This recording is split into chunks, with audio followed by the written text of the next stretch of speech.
Hey, what's up? Welcome back to sa ating channel dito sa Bobs TV. Alright, so tayo nagbabalik-balik mga babayan at ito, pag-usapan natin, no? Ito pong di umano'y sinabi netong si Attorney Vic Rodriguez mga babayan, no? Na ang kanyang mga sinasabi dito ay patungkol po dito kay Inday Sara, no? Sabi nga niya, Inday Sara, the President. Yan ang ating alamin ngayon at pag-uusapan. Pero syempre, bago ang lahat, please don't forget to subscribe, like, share, at comment dyan sa comment section. Okay, so kung kayo ang papipiliin mga babayan, no, iboboto nyo po ba itong si Sara Duterte bilang presidente sa 2028? I-comment nyo po dyan sa ibaba, no, ang inyong mga opinion, mga babayan, ang inyong mga saloobin, at ang inyong mga take po dyan. Pero may tanong muna tayo bago natin pag-usapan yan, no? Sabi nga dito, what's her accomplishment as Vice President and DepEd Secretary? What's her accomplishment daw mga babayan? Siyempre, di ba pagpipili tayo ng presidente, titignan natin ano na ba yung nagawa, no, ng taon na to? No, may nagawa na ba to para sa Pilipinas? No, may nagawa na ba siya para sa taong bayan? Nakikita ba natin siya, no, sa mga proyekto ng gobyerno? Sabi po dito, protektahan ang ina ng Pilipinas, ng Republika ng Pilipinas. Former Executive Secretary and hakbang ng Maisug, key figure Attorney Vic Rodriguez is calling on Filipinos to help and protect Vice President Sara Duterte from harassment and legal intimidation. So ito na nga ba sinasabi natin. Following her formal announcement of her 2028 presidential bid, Duterte is currently facing plunder and graft charges along with 3 new impeachment complaints filed at the Office of the Ombudsman and House of Representatives respectively. Protektahan nyo daw yung ina nyo. Mga DDS, protektahan nyo daw yung ina nyo sa harassment and legal intimidations. Ito yung sinasabi natin. No, kaya po siya nag-announce ng mas maaga para sa atin. No? Actually, marami na nagsabi. Diba? At ito rin yung sinasabi natin kahapon. No? Na ito po, mga babayan, ay baka konektado sa mga kasong ipa-file po sa kanya. Especially yung impeachment. Bakit? No, hindi mo pwedeng isipin na ito ay hindi politically motivated ang kanyang ginawa. 'Di ba? Sinasabi nga natin na baka no sa kanyang pag-a-announce ay tatantyahin niya, no? Tatantyahin niya gaano ba ang susuporta po sa kanya pagka siya ay tumakbong presidente. Titignan din nila sino ba yung mga tao, mga kongresista, senador, mga babayan na ilalaglag siya. At tinatansya rin nila, mga babayan, no? Tinatansya rin nila, mga babayan, yung magiging movement ng mga tao.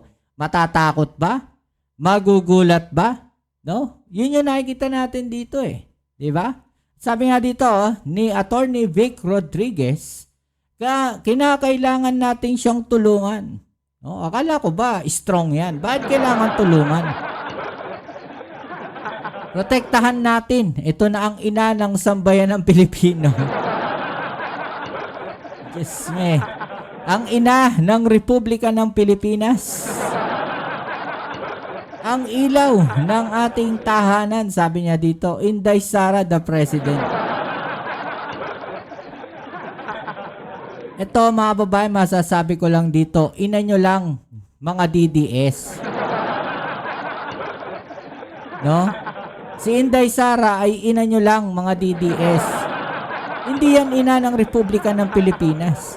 Hindi rin yan ang ilaw ng ating tahanan, no? Hindi rin yan ang ina ng sambayan ng Pilipino. Kaya wag kayong dyan. Wag kayong assuming.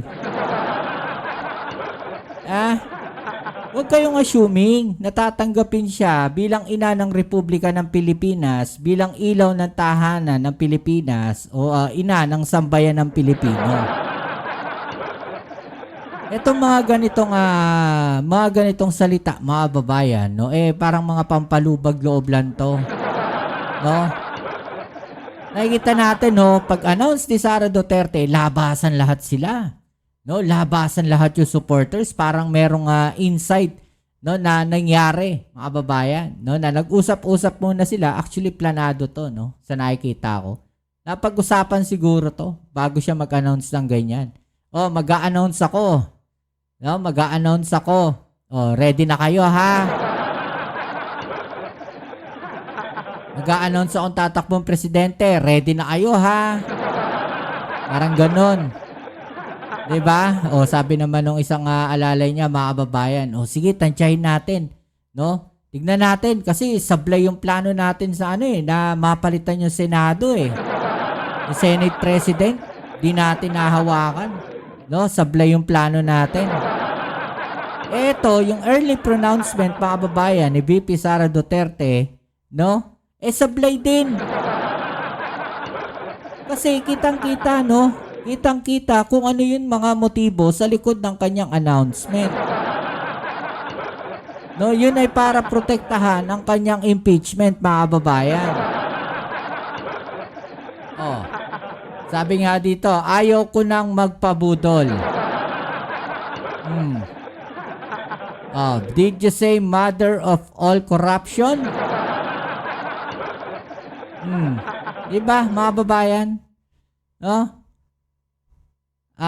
Wow, ilang tons na naman kayang ginto na nakawin nila pag nanalo to. Habol lang naman ng mga umuupong Pangulo ng Pinas ay mga pagnakaw ng gold reserve natin na pinaghirapan ng matandang Marcos, kaya tayo nagkaroon ng gold reserves.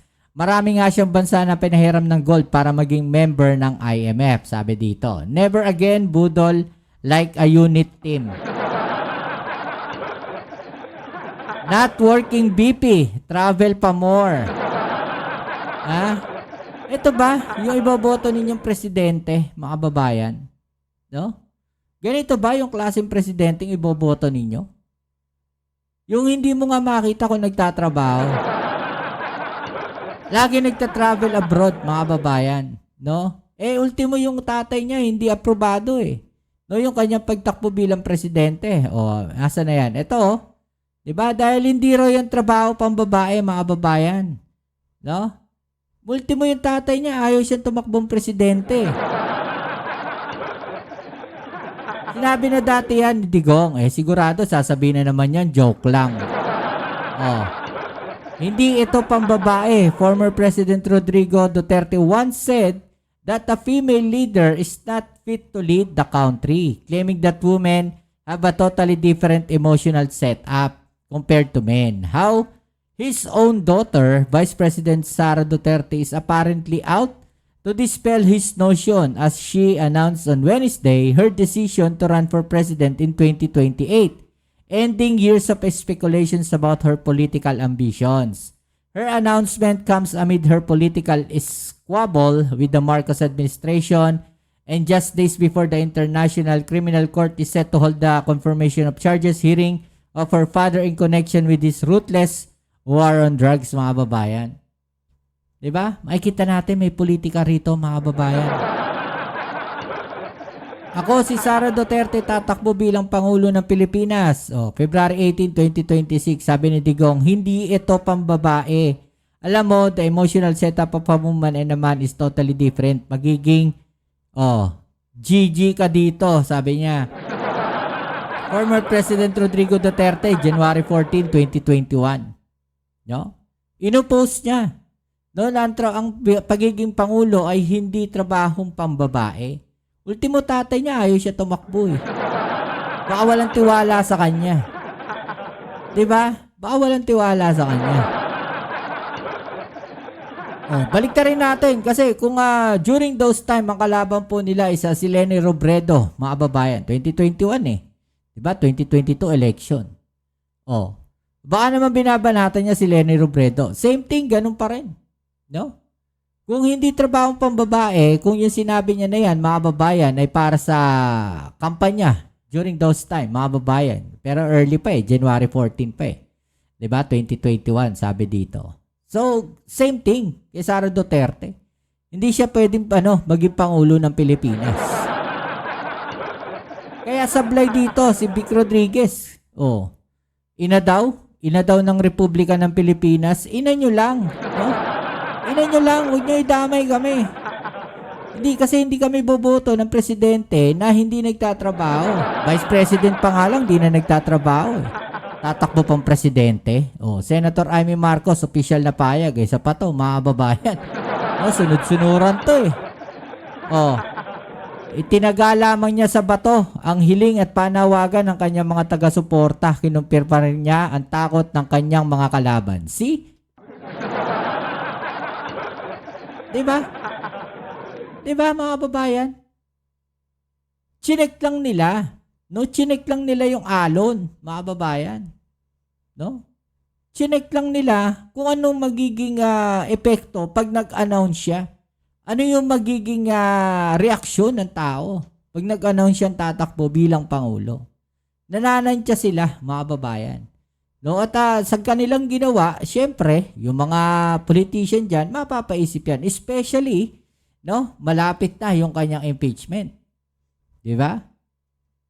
Malapit na yung kanyang impeachment eh. Yung pagbabasa ng impeachment case niya. Di ba? Sa Congress. Siyempre, kailangan nilang gawin yan. Parang yan eh, parang ma-intimidate siguro yung mga congressman. It's either true or false yung kanyang announcement. It's either baka joke lang yan. Siya ang katauhan ng kabaligtaran ng administrasyong ito. Siya ang nagbibigay ng direksyon sa kawalang patutunguhan ng bansa. Totoo naman, Siya po ang katauhan ng kabaligtaran ng administrasyong ito, mga babayan.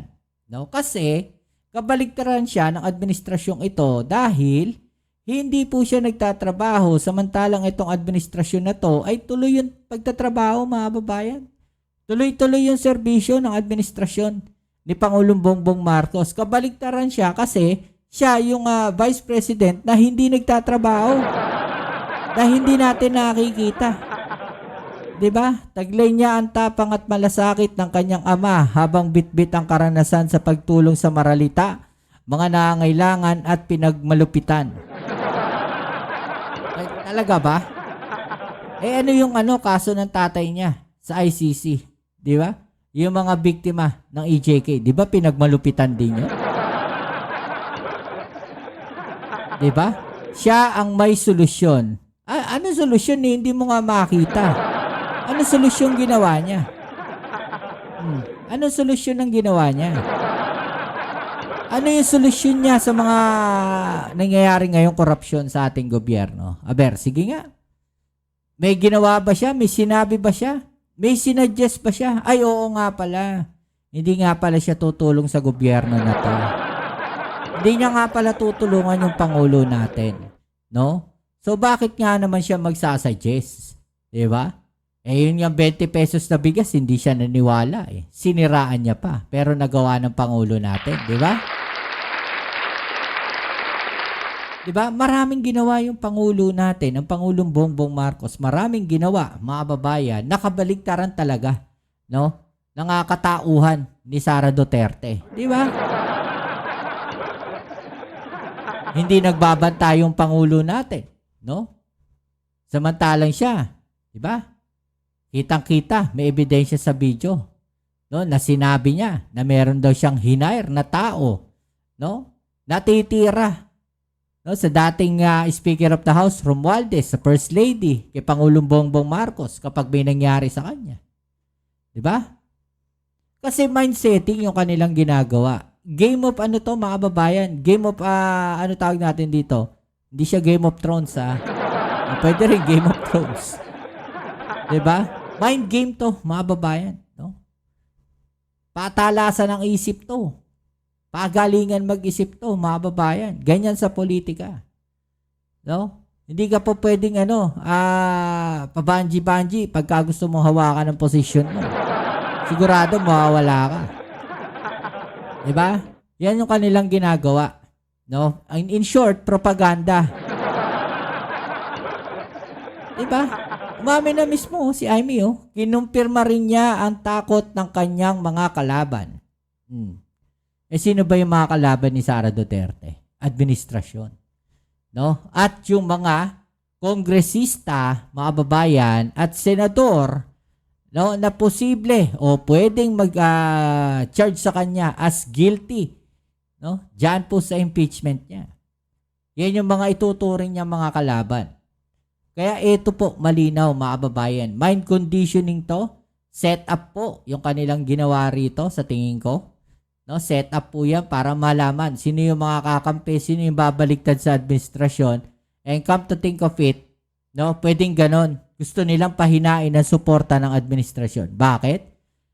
No, sa kanilang pronouncement na yan ni VP Sara Duterte, no, aalamin nila.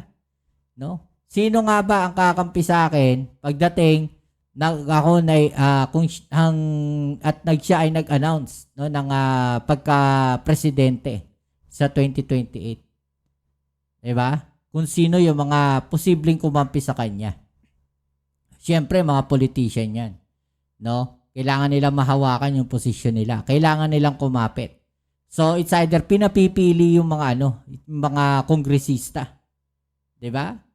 Mind game nga kasi yan, mga babayan. Propaganda yan. No? Patindihan yan, mga babayan. Kung paano mo makukuha, no, ang suporta ng Kongreso at Senado. Wag na yung taong bayan, no? Kasi alanganin siya dun sa taong bayan, hati ang opinion sa kanya. Regardless muna, taong bayan, kailangan niya munang mahawakan ng Kongreso at Senado. Ganun lang kasimple yun. Dahil pag hindi niya nahawakan ng Kongreso at Senado, mga babayan, sigurado hindi siya makakatakbo by 2028. Bakit? Mai-impeach siya. 'Di ba? Masasampahan siya ng sangkaterbang kaso. 'Di ba? So sa tingin ba ninyo si dating Senator Trillanes aatrasan siya? Kahit tumakbo siyang pangulo? Si Duterte nga hindi niya inatrasan 'di ba? Ito pa kaya si Sara. Anong masasabi niyo dyan? No, i-comment sa ibaba yung mga opinion na atin yung pag-usapan. Alright? Siya muli kita tayo sa ating next video. Ito muli ang inyong Kuya Mobs. It's Mobs TV. Peace. I'm out.